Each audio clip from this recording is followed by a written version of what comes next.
2024 PK2 అనే గ్రహశకలం భూమికి అత్యంత సమీపంగా రానున్నట్లుగా నాసా పేర్కొంది. ఈ గ్రహశకలం గంటకు 31,380 కిలోమీటర్ల వేగంతో ప్రయాణిస్తున్నట్లుగా తెలిపింది. మరో 13 గంటల్లో భూమికి అతి సమీపంలోకి రానున్నట్లుగా నాసా తాజాగా వెల్లడించింది.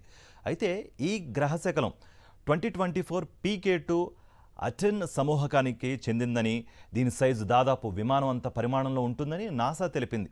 ఈ గ్రహ శకలం భూమికి సమీపంలో ప్రవేశించినప్పుడు భూమికి శకలానికి మధ్య కనీస దూరం 12.79 లక్షల కిలోమీటర్లుగా ఉండే అవకాశం ఉన్నట్లుగా నాసా తెలియజేసింది. కాగా ఈ గ్రహ శకలం వల్ల భూమికి వచ్చే ప్రమాదం ఏమీ లేదని నాసా ఓ ప్రకటనలో తెలిపింది. 2024 PK2 అనే గ్రహశకలం భూమికి అత్యంత సమీపంగా రానున్నట్లుగా నాసా పేర్కొంది. ఈ గ్రహశకలం గంటకు 31,380 కిలోమీటర్ల వేగంతో ప్రయాణిస్తున్నట్లుగా తెలిపింది. మరో 13 గంటల్లో భూమికి అతి సమీపంలోకి రానున్నట్లు